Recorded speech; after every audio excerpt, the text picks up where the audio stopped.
So hello everyone and welcome back to another tutorial. Today we'll be covering market research on business SL and HL, specifically 4.4. So without further ado, let's begin. So today's learning objective is for you to understand the methods of primary research, secondary research, the ability to differentiate qualitative and quantitative research, and also understand methods of sampling. So let's start. So market research. Basic definition of market research is basically marketing activities designed to discover opinions, beliefs, and preferences of potential and existing customers. So we can dive more into market research. There's two types of market research. One is ad hoc and one is continuous.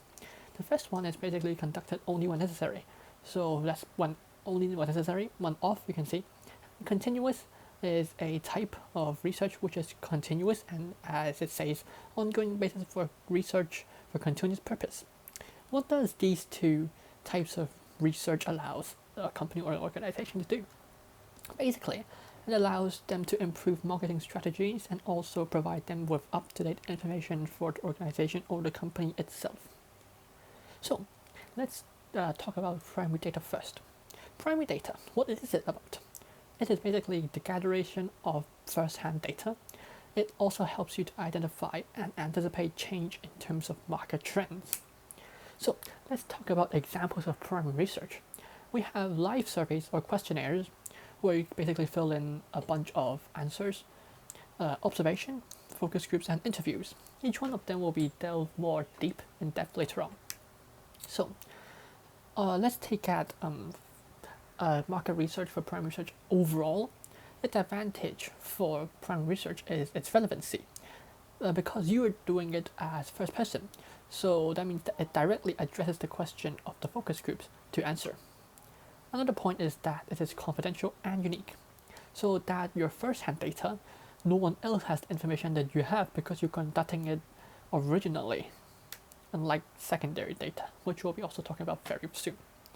However, the disadvantage for primary research is that it is very time consuming.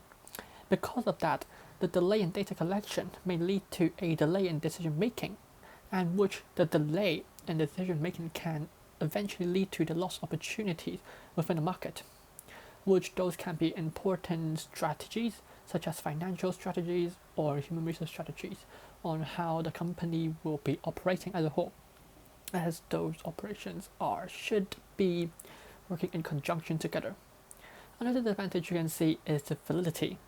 Faults in market research, or you can see in sampling errors, may lead to misleading or biased results.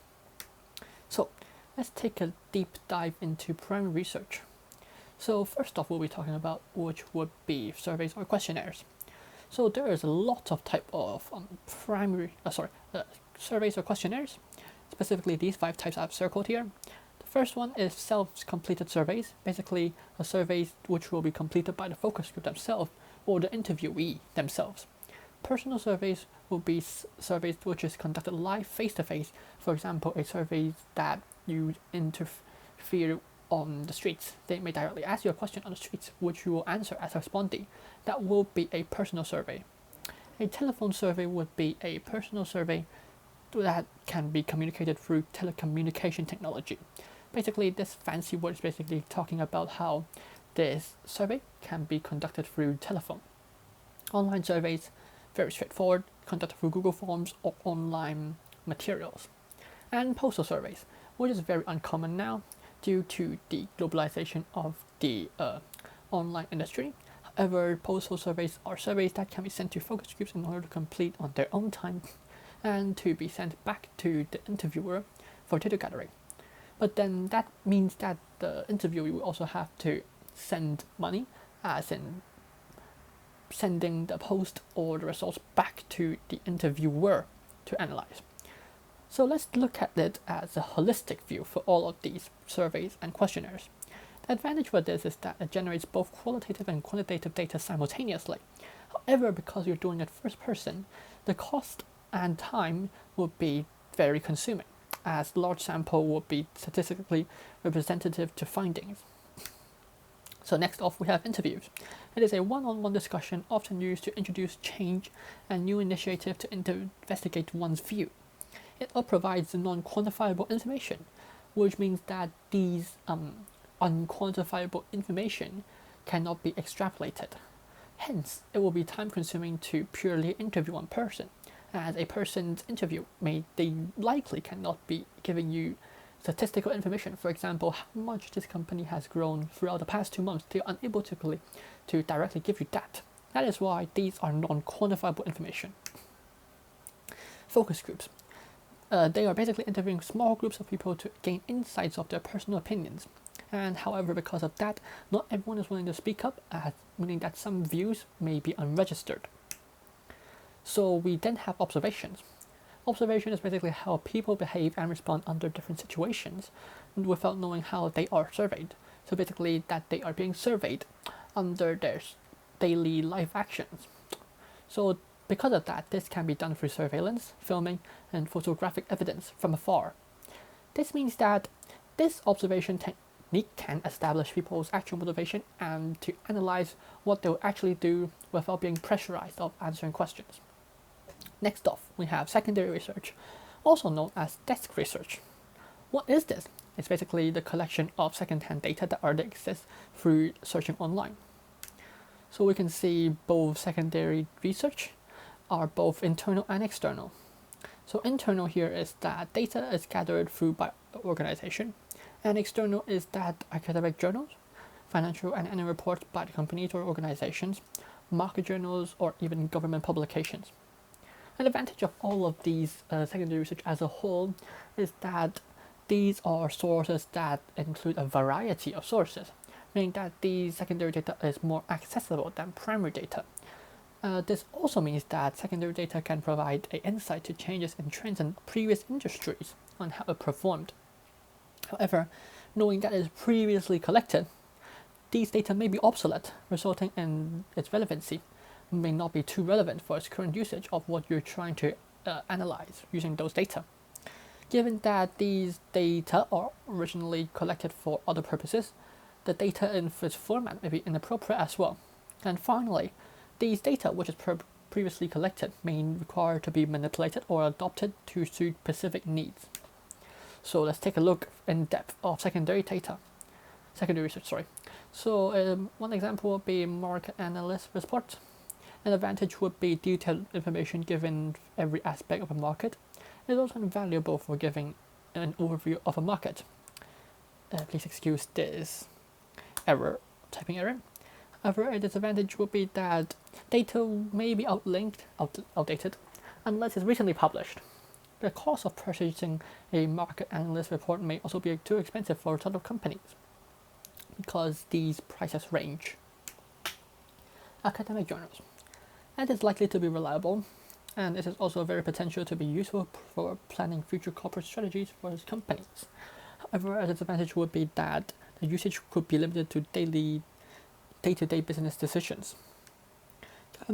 Government publications. Advantage. Data is usually free of charge, meaning that you can access these data on its government website for the country. It is also the only way to allow and access some economic and or demographic data. However, given that, the quality of the data may depend on the wealth of the publishing country. Media articles. It is free to access, provide up-to-date information of what's happening around the world. They also have searchable databases, such as you can go online to a normal news article and you can just search up what's happening using specific keywords. However, a disadvantage will be that these media articles may require subscription to access some specific contents, meaning that they will not give you an overview, a holistic overview, without subscribing to the content. It may also contain bias, affecting how way of the story is being reported. So, sampling methods now. There are 6 types of sampling methods, and we'll be talking through every one of them. These is as a textbook for further reference. Convenience sampling. What is it?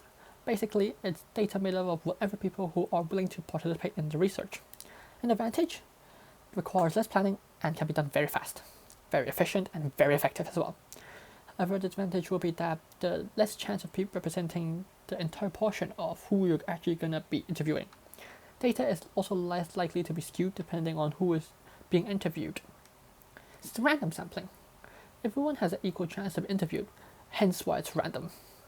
Advantage is that it is very simple to select a sample because you're just randomly gathering or selecting your respondees within a pool of people that you're planning to select to be interviewed. However, disadvantage will be that there are no guarantees of data from the sample is reliable or representative because you are extracting specific respondees from a pool or group of people, hence why.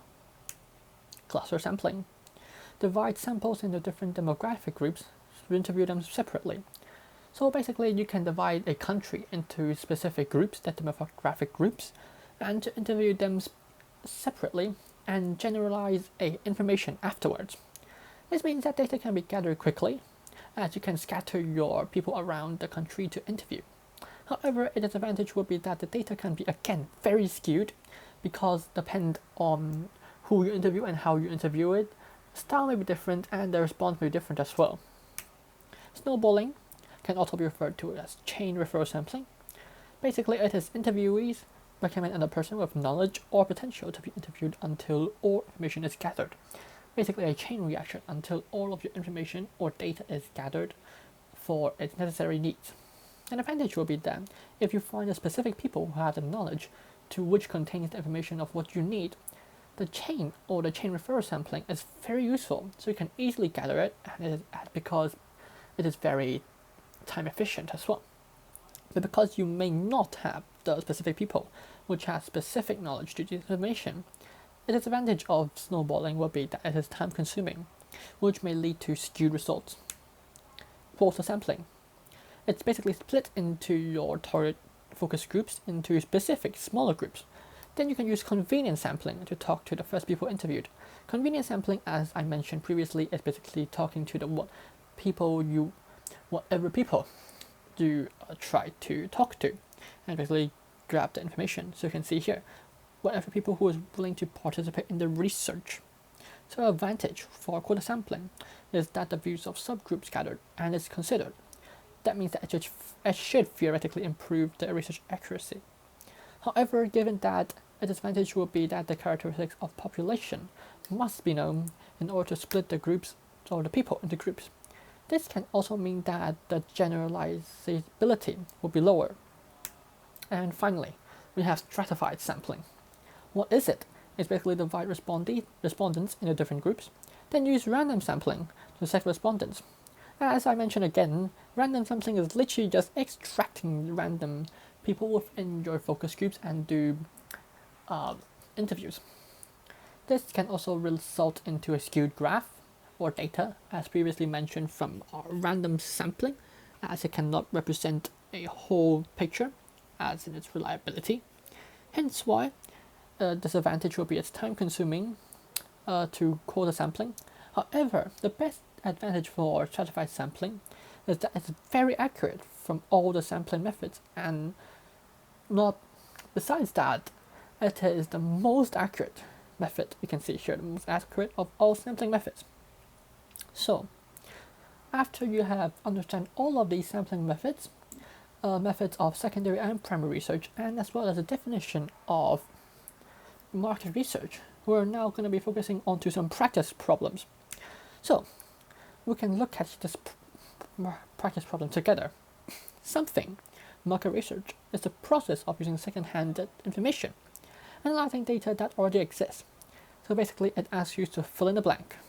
I'll give you 10 seconds to see what keyword should actually fill in here.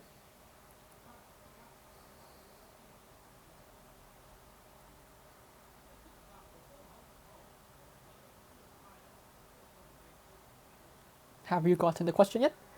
If you haven't, you're more than welcome to be pausing the video. But if you have, let's continue. So basically, the answer is very simple. It is secondary. Secondary market research is basically the process of using second-hand information, analyzing data that already exists. Because secondary data market research, as I previously mentioned, is a type of desk research. These are interchangeable terminologies, and it's the process of using second-hand information. Basically the same sentence. Next off, we have one more practice question.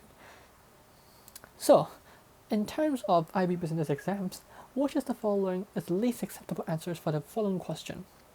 Explain the potential source of secondary research for business X. 2 marks. So, you're basically here trying to find the least acceptable answer of what these secondary research would be. So here again, 10 seconds for you to find the correct answer.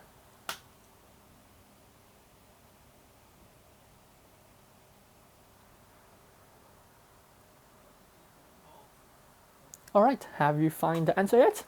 If not, you're also again more than happy to pausing the video. If not, we'll continue. So the answer, very straightforward again if you have listened, is internet choices. Because all of these examples here have been analyzed and talked previously in one of the previous slides, because internet searches is a very broad terminology to be used. So as you can see here, if you simply write internet searches, you're unlikely to get any marks unless you specify what you're searching on the internet. Again, a broad umbrella terminology. You will then apply it to the business for a second mark. Hence why besides stating the technique, you also have to explain what the technique is and what it helps as well in order to gain a full 2 marks for a potential secondary source for business X. So that wraps up for 4.4 in terms of market research for IB Business SL and HL. I hope you have learned on all of the lesson objectives. If not, you're more than happy to scroll back to a specific point of the video and to listen to the video. And if you have any queries or problems or even concerns, please, you're more than happy to leave it in the comment section below, and I'll be looking through and replying to the comments. If not, you're also welcome to look from the website I have provided, which provides all of the videos I have published in terms of the subjects lesson videos. So happy learning and stay happy.